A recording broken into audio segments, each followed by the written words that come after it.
ॐ भूर्भुवः स्वः तत्सवितुर्वरेण्यं भर्गो देवस्य धीमहि धियो यो नः प्रचोदयात्। ॐ शांति शांति शांतिः।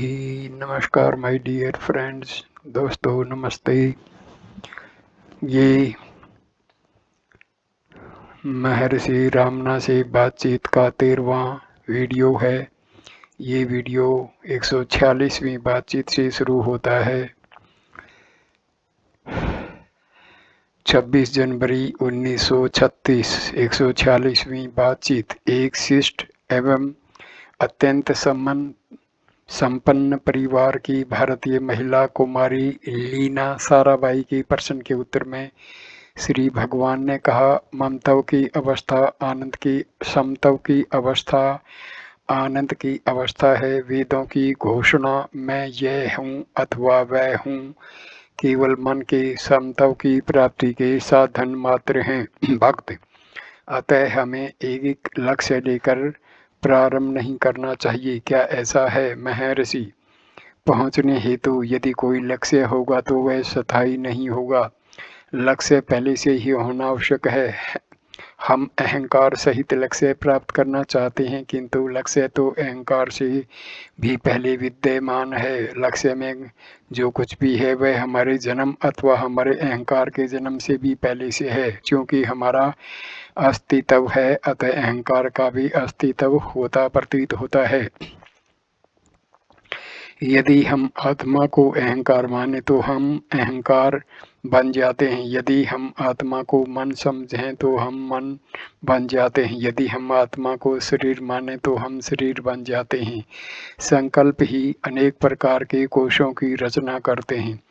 जल के ऊपर की छाया चंचल प्रतीत होती है, किंतु इस छाया के चांचल्य का कोई रोक सकता है? यदि इसकी हलचल बंद हो जाए तो तुम्हें जल नहीं दिखाई देगा, अपितु केवल प्रकाश। इस प्रकार अहंकार तथा उसकी क्रियाशीलता पर ध्यान न देकर उसके पीछे जो प्रकाश है उसी को देखो। मैं का संकल्प अहंकार है, सत्य में आत्मा है। भक्त, साक्षात्कार के लिए यह पहली सीढ़ी है। महर्षि, साक्षात्कार पहले से ही है। संकल्प रहित अवस्था ही वास्तविक अवस्था है। साक्षात्कार जैसा कोई कार्य नहीं है। क्या कोई ऐसा व्यक्ति है जिसे आत्मा की अनुभूति न हो? क्या कोई अपने स्वयं के अस्तित्व को अस्वीकार करता है? साक्षात करने का अर्थ होगा कि दो आत्माएं हैं, एक साक्षात करने वाली तथा दूसरी साक्षात की जाने वाली। जो पहले से साक्षात नहीं है उसका साक्षात किया जाता है। एक बार अपने स्वयं का अस्तित्व स्वीकार कर लेने के पश्चात यह किस प्रकार संभव है कि हम अपनी आत्मा को न जाने? भक्त, संकल्पों के कारण मन। महर्षि, ऐसा ही है। यह मन ही बीच में खड़ा होता है और हमारे आनंद पर पर्दा डालता है। अपने अस्तित्व का हमें कैसे भान होता है? यदि तुम कहो कि अपने चारों ओर जगत के कारण, तो तुमको यह कैसे मालूम हुआ कि तुम गहन निद्रा में भी थे? भक्त, मन से कैसे मुक्त हो? महर्षि, क्या मन स्वयं को मारना चाहता है?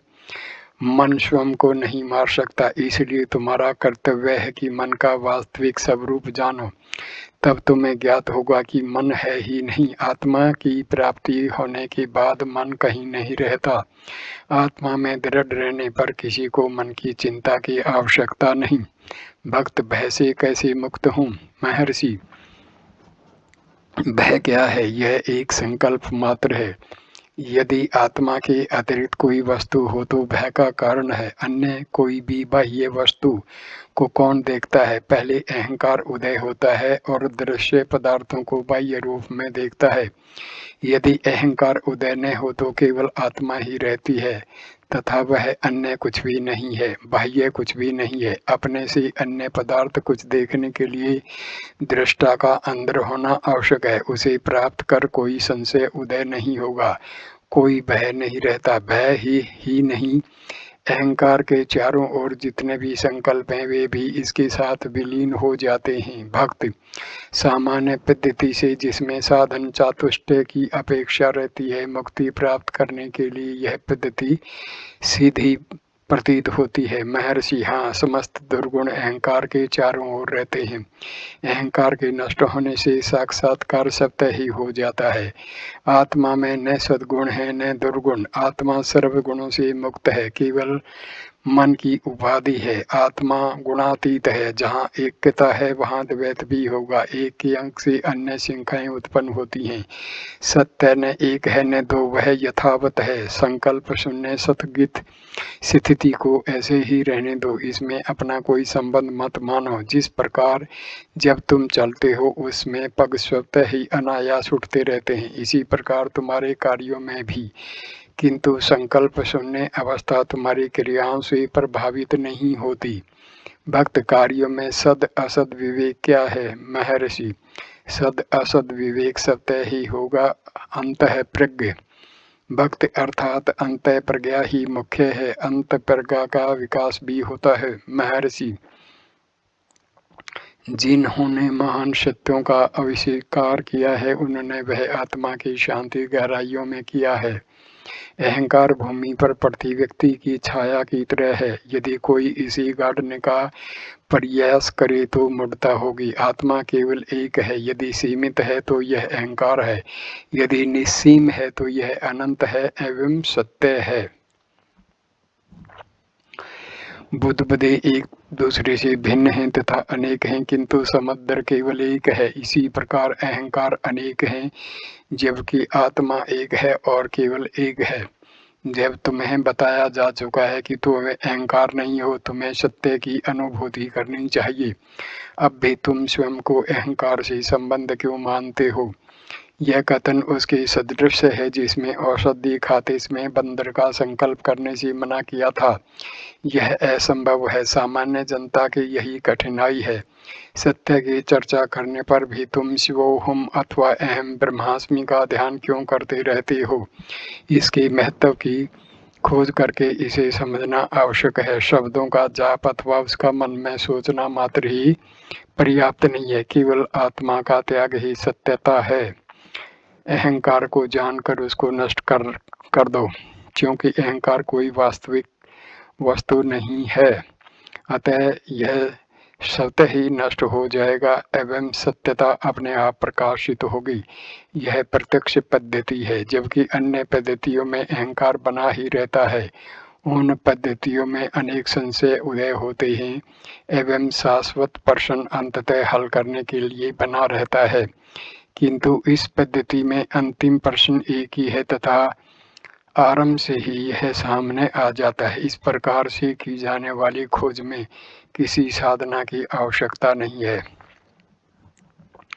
इससे बढ़कर और कोई रहस्य नहीं है कि स्वयं सत्यता होते हुए भी हम सत्यता प्राप्त करना चाहते हैं।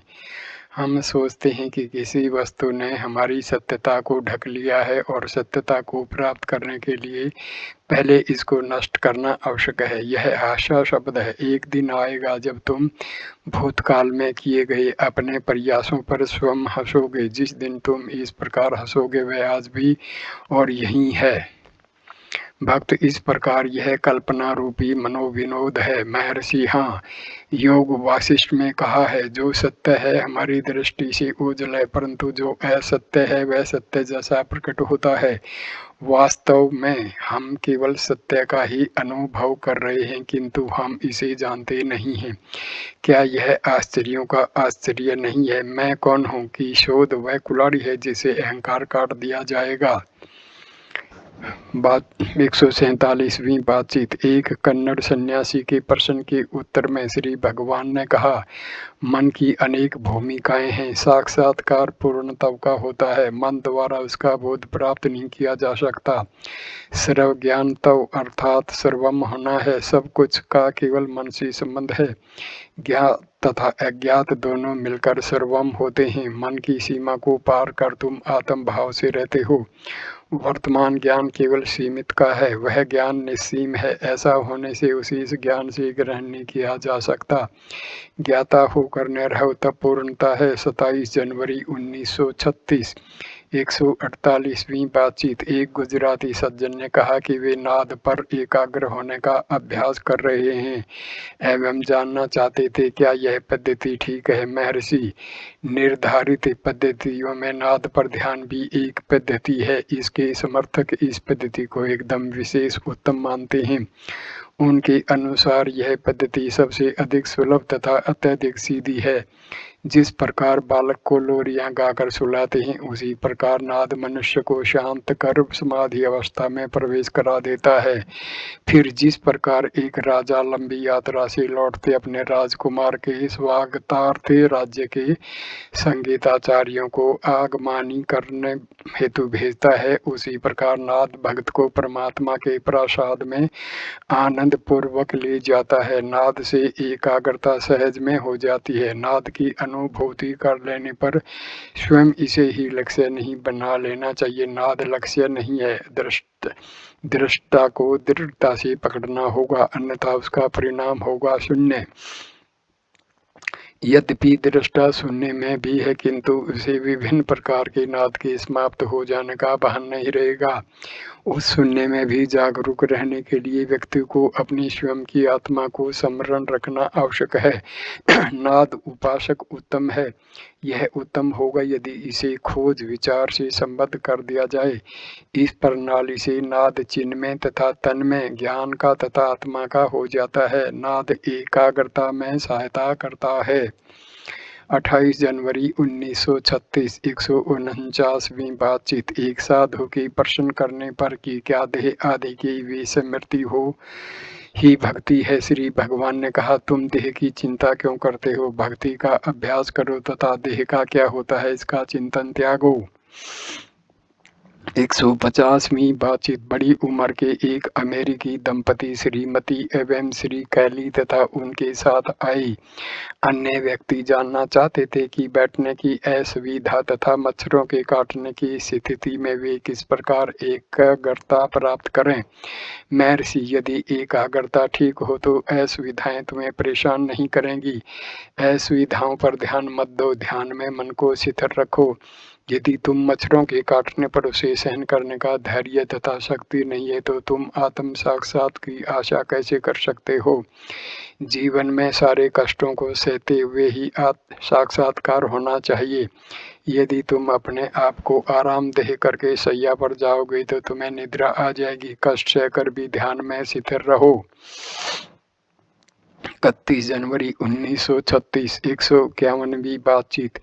अमेरिकी महाशय कुछ ऊंचा सुनते हैं। युवा अवस्था से ही आत्मनिर्भर रहने से श्रवण शक्ति में होता हुआ ह्रास स्वभावतया उन्हें चिंतित कर रहा था। महर्षि, तुम आत्मनिर्भर नहीं थे, तुम अहंकार निर्भर थे। यह अच्छा होगा कि तुम अहंकार निर्भरता को नष्ट कर दो और वास्तव में आत्मनिर्भर हो जाओ। श्री भगवान ने पुण्य कहा, चिंता का कोई कारण नहीं है। इंद्रिय निग्रह आत्म साक्षात्कार की प्रारंभिक आवश्यकता है। तुम्हारे हित के लिए तुम्हारी एक इंद्रिय का निग्रह स्वयं परमात्मा ने ही कर दिया है, यह तो अच्छा ही है।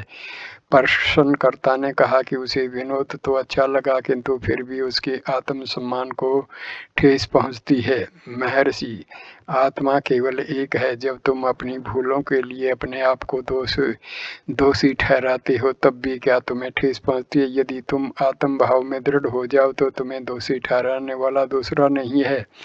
जब तुम जगत को देखते हो तो आत्मा की धारणा नहीं रहती है। इसकी विपरीत आत्मा पर दृढ़ रहो तो जगत की प्रतीति नहीं होगी।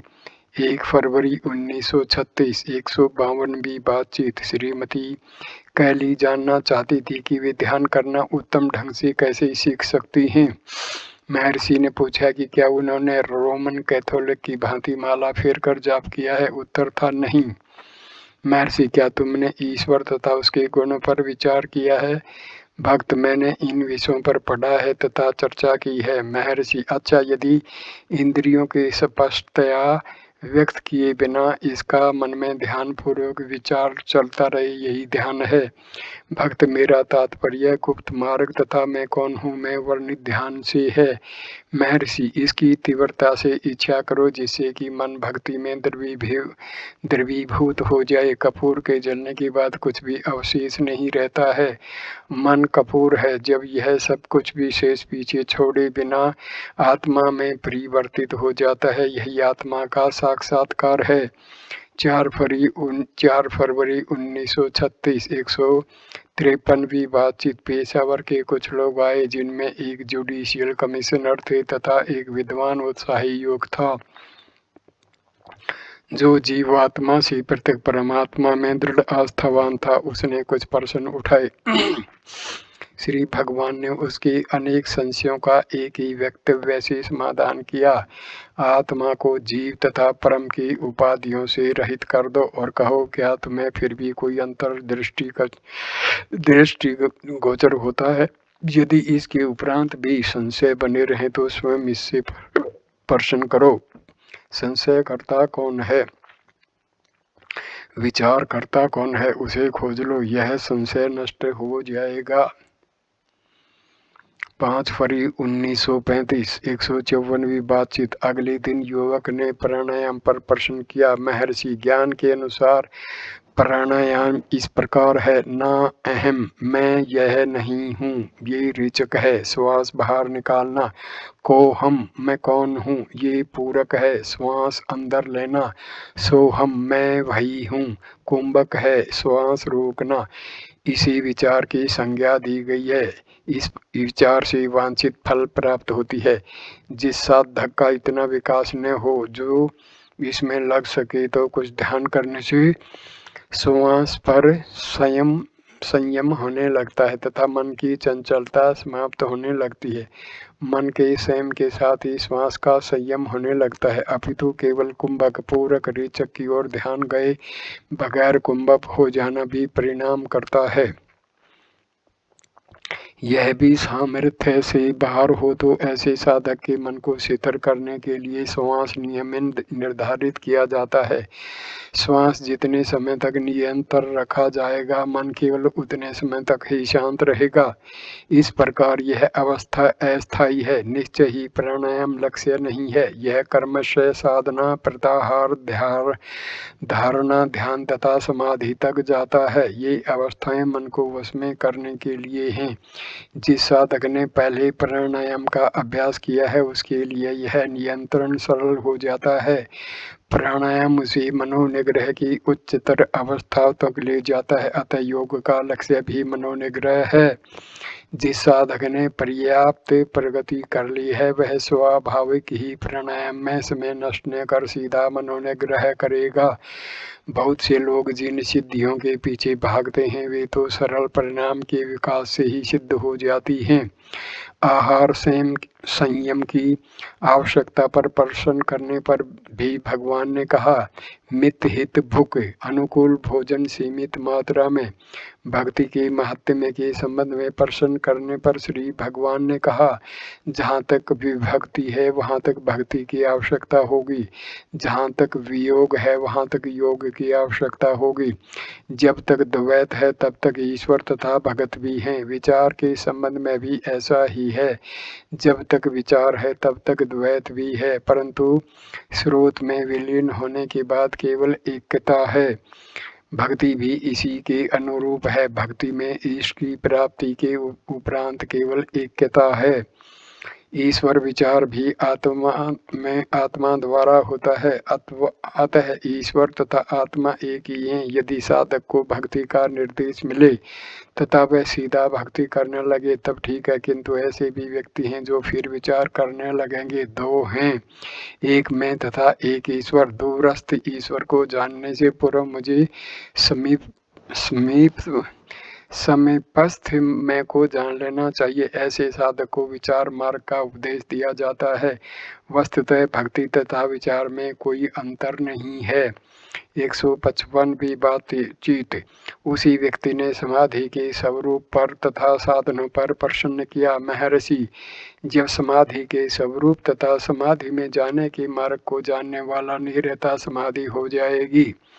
मेजर चार्डविक ऐसा कहते हैं कि महात्मा की एक दृष्टि ही पर्याप्त है। मूर्तियां, तीर्थ यात्रा आदि इतनी प्रभावशाली नहीं है।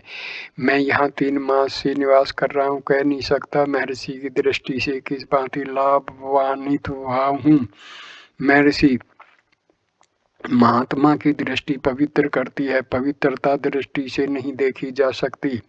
पत्थर के कोयले के टुकड़ों को जलने में समय लगता है। लकड़ी का कोयला कम समय में जल जाता है तथा बारूद की ढेरी तुरंत ही धधक उठती है। इसी प्रकार भिन्न श्रेणियों के व्यक्तियों के साथ है जो महात्माओं के संपर्क में आते हैं। श्री कोहेन, मैं ध्यान करते हुए ऐसी स्थिति पर जाता हूँ जिसको शांति कहा जा सकता है और एकाग्रता की मन स्थिति। अब आगे क्या होना चाहिए? महर्षि, शांति ही आत्म साक्षात्कार है। शांति भंग मत होने दो, केवल शांति लक्ष्य होना आवश्यक है। भक्त, किंतु मुझे समाधान नहीं होता। महर्षि, क्योंकि तुम्हारी शांति अस्थायी है। यदि यह स्थायी हो जाए तो इसे साक्षात्कार कहते हैं। 9 फरवरी 1936। 156वीं बातचीत। भगत, क्या अभ्यास के लिए एकांत आवश्यक है? महर्षि, एकांत से तुम्हारा क्या आशय है? भक्त, दूसरों से अलग रहना। महर्षि, ऐसा करना क्यों आवश्यक है? यह केवल भय के कारण है। एकांत में भी दूसरों के आगमन का एवं एकांत भंग का भय बना रहता है। इसके अतिरिक्त एकांत में संकल्पों को कैसे नष्ट करोगे? जिस वातावरण में अभी हो उसी में क्यों नहीं करते? भक्त, किंतु इस समय मन में विक्षेप है। महर्षि, तुम मन को बाहर क्यों जाने देते हो? एकांत का अर्थ है मन को एकाग्र करना। यह भीड़ में भी किया जा सकता है। एकांत संकल्पों का नाश नहीं कर सकता।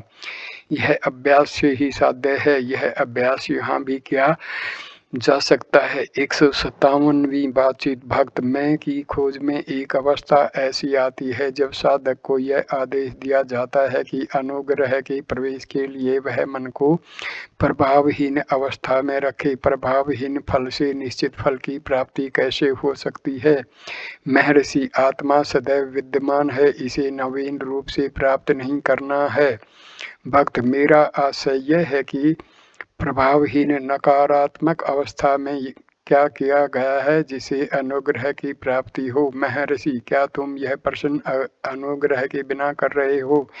अनुग्रह प्रारंभ में है, मध्य में है तथा अंत में है। अनुग्रह ही आत्मा है। शरीर के साथ मिथ्या तादात्म्यता के कारण गुरु को शरीर सहित माना जाता है, किंतु गुरु के दृष्टिकोण से गुरु केवल आत्मा ही है। केवल आत्मा है। वह बताता है कि केवल आत्मा की सत्ता है।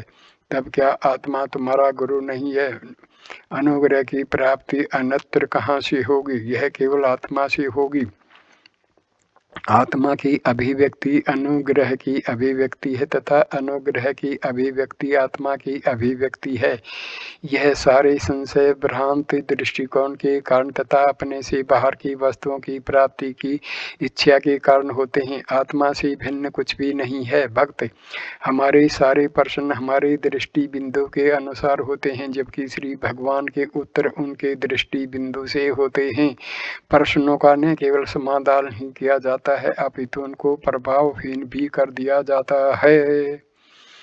मैं इस वीडियो को यहीं पर विराम देता हूँ। नमस्कार मेरे दोस्तों, धन्यवाद ये वीडियो देखने के लिए। कृपा करके इसको लाइक करना, कमेंट करना, शेयर करना और चैनल को सब्सक्राइब करना। धन्यवाद। नमस्कार।